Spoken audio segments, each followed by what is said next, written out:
Halo guys, kembali lagi di channel Andra di Explorer. Saya mau share hal simple tapi penting buat kalian. Bagaimana cara menghemat listrik dengan melakukan kebiasaan-kebiasaan sederhana. Kali ini saya menggunakan wattmeter untuk mengukur daya yang dipakai oleh peralatan listrik. Saat alat listrik kita tancapkan ke wattmeter, di layar akan muncul daya yang sedang dipakai oleh peralatan tersebut. Untuk link pembelian wattmeter silahkan cek di deskripsi. Oke, lanjut.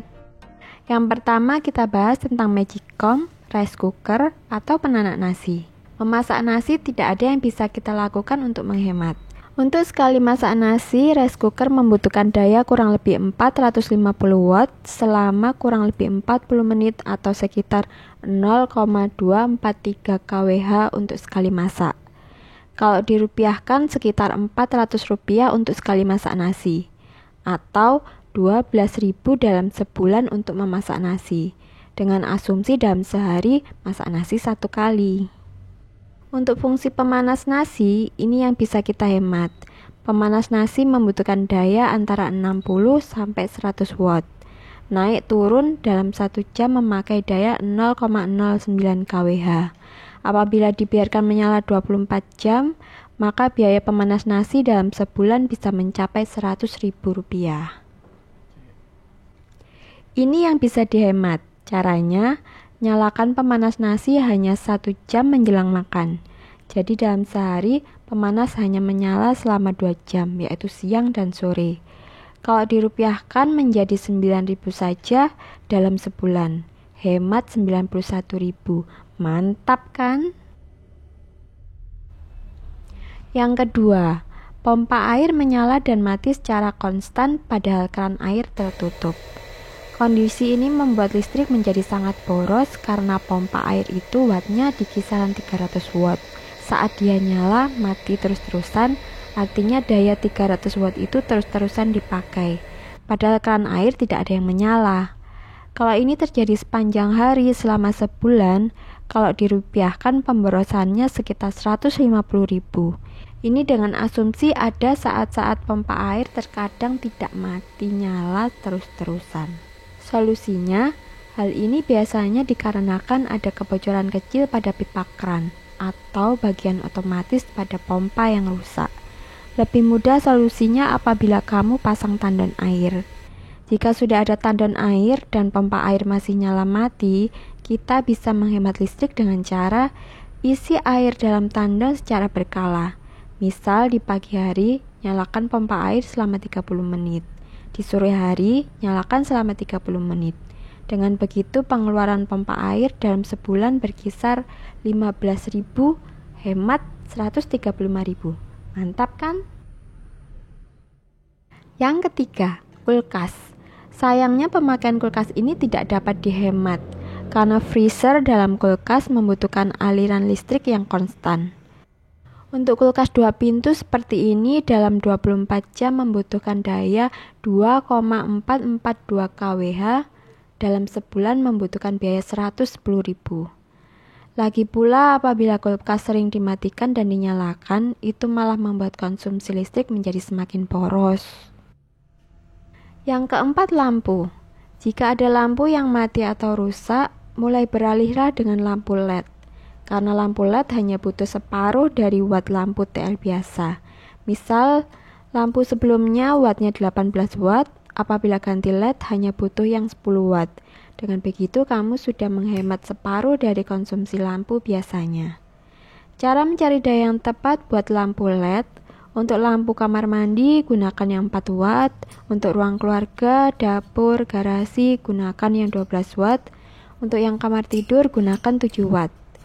Di malam hari saat jam tidur, matikan lampu garasi, dapur, sisakan lampu di ruang keluarga biar tidak gelap gulita. Kelima, TV. Untuk TV tidak perlu dicabut kabelnya. Kondisi standby sudah cukup. Matikan TV saat tidak digunakan.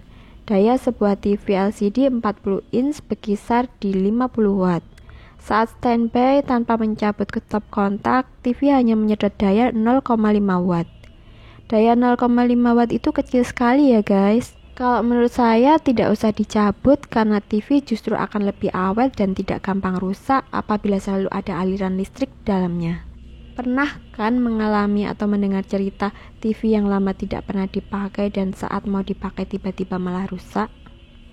Lagi pula 0,5 watt itu kalau dirupiahkan dalam sebulan biayanya sekitar 500 perak. Keenam, kipas angin. Kipas angin rata-rata membutuhkan daya watt 50 watt. Apabila menyala selama 12 jam dalam sehari, artinya biayanya 30.000 dalam sebulan. Gunakan seperlunya. Bagaimana kalau charger HP? Charger HP zaman sekarang rata-rata sudah menggunakan teknologi chip. Jadi dia hanya akan menyedot arus listrik saat sedang tersambung ke HP. Saat dia tidak tersambung ke HP, charger tidak mengambil arus sama sekali alias 0 watt. Ketujuh, AC. AC ini termasuk peralatan rumah tangga yang membutuhkan listrik yang besar dan dalam jangka waktu yang cukup lama.